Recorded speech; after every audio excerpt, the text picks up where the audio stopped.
Hey guys, today's episode we will be doing the dash panel.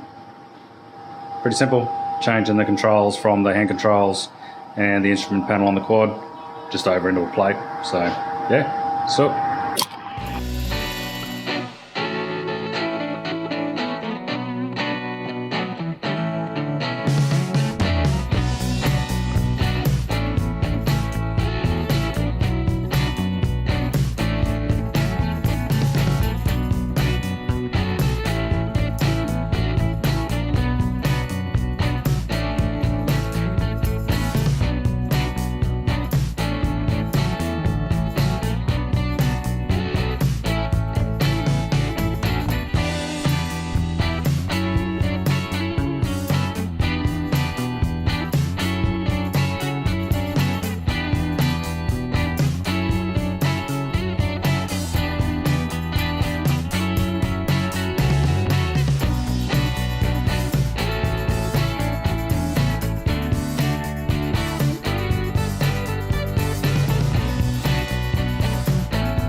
So yeah, finished product.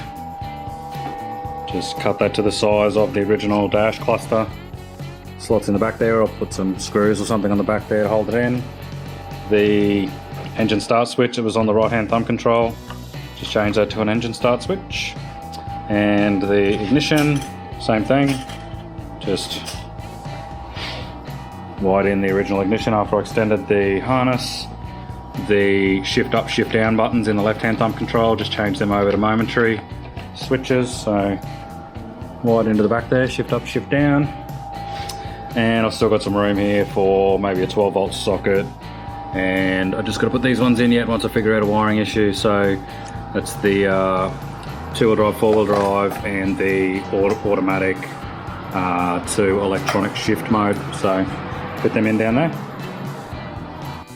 Quick video this week guys. Next one we'll be looking at the fuel tank and fuel lines down to the fuel pump. So yeah, stick around for that. If you like the content, like the video, comment, subscribe. Got any feedback, let me know. All good, see you next one.